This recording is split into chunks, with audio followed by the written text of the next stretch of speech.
Sekolah itu ngajarin Anda nggak benar. Sistem sekolah itu adalah scam. You don't need college to learn stuff, okay? Everything is available basically for free. You can learn anything you want for free.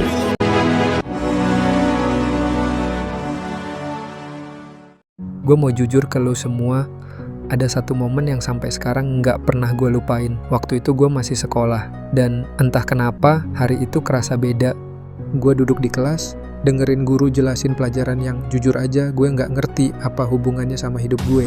Bel bunyi, ding dong, waktunya makan siang. Tapi kita nggak boleh keluar sekolah, bahkan cuma buat cari makanan di luar. Dan di situ gue mikir, ini sekolah atau penjara yang dibungkus rapi. Padahal niat awal kita sekolah itu mencari ilmu, kan? Tapi kenapa malah kerasa kayak kita dikurung dalam sistem? Lo sadar nggak sih, bahkan kebutuhan biologis seperti buang air aja harus izin. Itu tuh sesuatu yang secara alami nggak bisa ditahan. Dan biasanya orang malu kalau ketahuan. Tapi di sekolah, lo harus maju ke depan kelas, ngomong ke guru, dan semua teman sekelas tahu lo mau ke toilet. Itu absurd banget. Selama 8 jam kita diem di dalam sekolah yang berasa kayak penjara itu. Harus nurut, harus ikut aturan, harus duduk manis.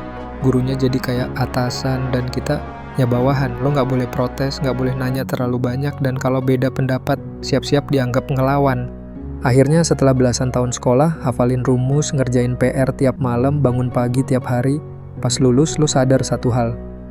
Kita nggak tahu cara hidup, gitu. Kita nggak tahu cara ngatur uang, nggak tahu gimana ngelola emosi sendiri, nggak ngerti gimana nyari peluang atau bikin bisnis dari nol. Kita tahu rumus kimia, tapi nggak tahu cara kelola keuangan. Kita ngerti sejarah kerajaan, tapi nggak pernah diajarin cara memahami diri sendiri. Bro, ini bukan pendidikan, ini pembentukan mental buruh. Coba pikirin ini. Kalau sekolah memang dibuat untuk bikin kita sukses, kenapa nggak ada pelajaran tentang keuangan pribadi? Kenapa kita nggak pernah diajarin gimana caranya ngembangin diri, ngelola waktu, atau bangun bisnis dari nol? Jawabannya nggak sesimpel karena belum masuk kurikulum. Faktanya, sistem pendidikan modern itu bukan soal bikin orang pintar, tapi bikin orang taat. Sekarang kita gali lebih dalam. Kita balik ke akhir abad ke-18, ke sebuah tempat bernama Prusia. Ya, benar. Sistem sekolah yang sekarang ini akarnya dari sana. Setelah kalah perang, negara itu sadar kalau rakyatnya mau kuat, mereka harus diprogram sejak kecil. Maka lahirlah sistem sekolah yang kita kenal sekarang. Duduk rapi dalam barisan, diam saat guru bicara, ngerjain perintah tanpa banyak tanya. Tujuannya bukan buat mencetak pemimpin, tapi buat mencetak pekerja. Industri butuh buruh pabrik, militer butuh tentara yang nggak banyak mikir, pemerintah butuh warga yang patuh. Dan sekolah adalah pabrik pencetak itu semua. Mirisnya sistem ini disalin mentah-mentah ke seluruh dunia, termasuk ke Indonesia. Masuk akal kan sekarang kenapa kreativitasmu nggak dikasih ruang? Kenapa kalau kamu beda dikit aja langsung dianggap nakal atau aneh? Karena sistem ini bukan buat ngembangin potensi, tapi buat menyeragamkan otak kita.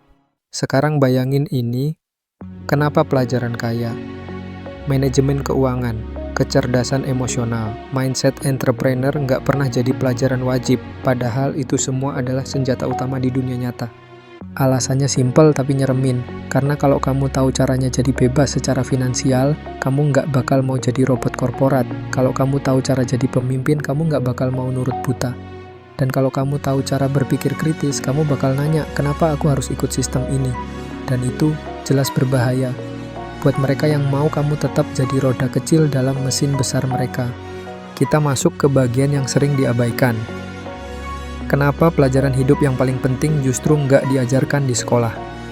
Menurut Robert Kiyosaki, penulis Rich Dad Poor Dad, orang miskin dan menengah dibentuk untuk mengejar keamanan kerja. Mereka diajarin untuk jadi pekerja, sedangkan orang kaya ngajarin anaknya untuk punya aset, untuk ngerti uang, untuk ngerti peluang. Dan sayangnya, sekolah lebih banyak mempersiapkan kita buat kerja daripada buat hidup. Contoh, nggak pernah ada pelajaran soal pajak, nggak pernah diajarin cara nyari passive income, nggak ada kelas buat belajar negosiasi, networking, atau personal branding. Padahal itu semua krusial banget buat sukses zaman sekarang. Terus, kenapa nggak diajarin? Karena sekolah bukan diciptakan untuk mendidik kamu menjadi bebas, tapi untuk mencetak kamu jadi bagian dari sistem. Menurut Sir Ken Robinson, pakar pendidikan dunia, sistem sekolah justru membunuh kreativitas anak. Anak-anak yang dulunya berani berekspresi, makin gede makin takut salah. Padahal dunia masa depan butuh pemecah masalah, bukan penghafal soal. Gimana kalau kamu nggak cocok dengan sistem itu? Gimana kalau kamu nggak mau hidup biasa-biasa aja? Kabar baiknya, kamu bisa keluar dari jebakan ini, tapi kamu harus mulai sadar. Sadar kalau sekolah itu cuma salah satu alat, bukan satu-satunya jalan menuju sukses. Kamu harus belajar sendiri, tentang uang, tentang diri sendiri, tentang cara bikin value.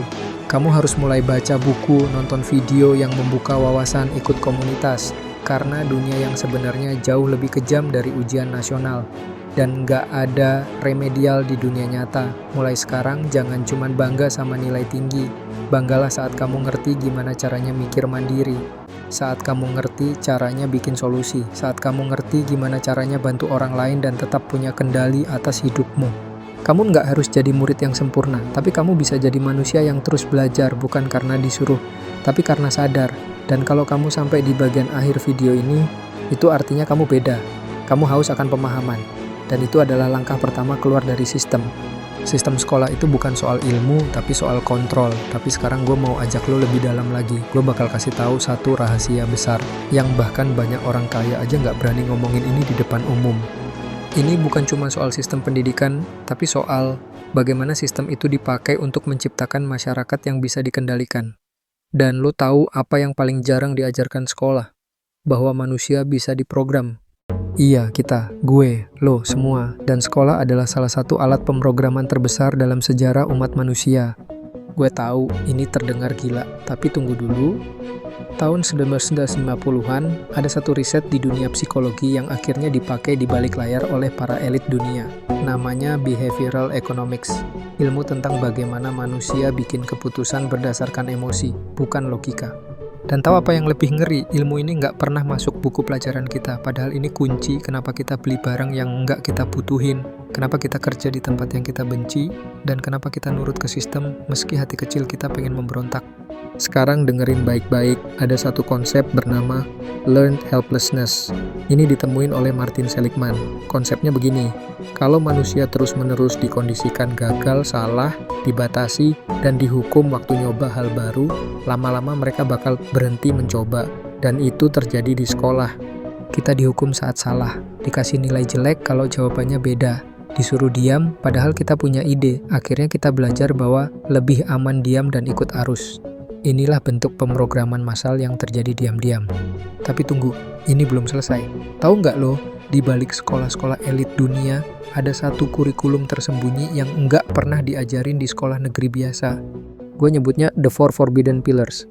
Ini bukan teori konspirasi sembarangan. Ini data lapangan dari alumni sekolah top dunia kayak Eton College, Phillips Exeter, atau sekolah pribadi anak-anak miliarder. Keempat pilar ini adalah: 1. Ilmu keuangan internal, bukan cuma cara investasi, tapi gimana uang mengontrol kebijakan dunia, central banking, fiat trap, bahkan fractional reserve banking. 2. Psikologi, manusia dan neurolinguistic programming, NLP. Teknik manipulasi dan pengaruh bawah sadar yang dipakai di politik, marketing, dan militer. 3. Game teori dan strategi kekuasaan. Ilmu untuk memprediksi dan memanipulasi perilaku kelompok sering dipakai dalam geopolitik dan negosiasi bisnis kelas dunia. 4. Seni kontrol narasi, gimana membentuk persepsi publik lewat media, edukasi, dan simbol. Nah, lu ngerasa nggak? Kita nggak pernah diajarin ini, karena kalau semua orang ngerti ini, sistem runtuh. Coba bayangin kalau anak-anak muda ngerti gimana uang sebenarnya bekerja, ngerti bahwa kita bukan diciptakan untuk jadi pekerja seumur hidup, tapi untuk menciptakan sistem baru. Elit nggak mau itu terjadi, karena kalau semua orang punya kendali, mereka kehilangan kekuatan. Mereka butuh sistem yang bikin kita merasa cukup dengan gaji UMR, yang bikin kita seneng disuruh ikut seminar motivasi, tapi nggak pernah belajar cara bangun sistem. Yang bikin kita ngerasa salah kalau nggak punya ijazah, padahal Steve Jobs, Elon Musk, dan tokoh besar lain bahkan nggak lulus kuliah. Sekarang kita masuk ke bagian yang lebih dalam. Pernah dengar istilah hidden curriculum? Ini bukan tentang pelajaran formal, tapi tentang nilai-nilai yang ditanamkan secara halus lewat aturan, rutinitas, dan cara belajar di sekolah. Misalnya, aturan jangan pertanyakan guru, maksudnya jangan pertanyakan otoritas. Aturan duduk rapi dan diam, maksudnya disiplin tanpa nalar. Perintah ikuti aturan atau dihukum ya, maksudnya patuh lebih penting daripada berpikir. Hidden kurikulum ini mencetak masyarakat yang bisa diatur, bukan dibebaskan. Dan gawatnya, semua ini dilakukan secara sistematis, global, dan berlangsung selama berabad-abad. Sekarang gue mau kasih lo satu fakta yang bikin merinding. Tahun 1903, John D. Rockefeller mendanai General Education Board di Amerika. Visinya, I don't want a nation of thinkers, I want a nation of workers. Dan lo bisa lihat hasilnya sekarang, sistem yang dia bantu ciptakan jadi blueprint pendidikan dunia, termasuk Indonesia. Lo bisa pilih mau jadi bagian dari program itu atau jadi glitch yang bisa keluar dari matriksnya. Gue tahu ini bukan hal yang nyaman didengar, tapi lo harus tahu. Karena begitu lo tahu, lo nggak bisa pura-pura tidur lagi. Karena masa depan bukan buat mereka yang patuh, tapi buat mereka yang sadar. Dan kalau lo nonton sampai sini, berarti lo udah mulai keluar dari sistem. Like dan subscribe sekarang juga biar lo nggak ketinggalan video edukasi rahasia elit dan strategi masa depan. Nah, gimana? Udah kebuka pola pikirnya? Sekali lagi, di sini gue nggak bermaksud untuk menghina ataupun merendahkan sekolah maupun pendidikan. Di sini saya cuma mau sharing dan kasih tahu. Oh, ternyata ada loh sekolah khusus untuk para elit dan pelajarannya itu loh jomblangnya 180 derajat dengan sekolah biasa. Nih ya, zaman dulu itu kalau rakyat biasa mau dapat pengetahuan sekelas bangsawan itu nggak gampang. Mereka harus nyamar, ya bahkan sampai nyolong-nyolong ke sekolahnya para elit itu. Tapi sekarang beda, zaman udah canggih, informasi tersebar di mana-mana. Tinggal kalian aja yang mau belajar atau enggak. Jadi saran dari saya, tetap konsisten belajar dan sampai jumpa.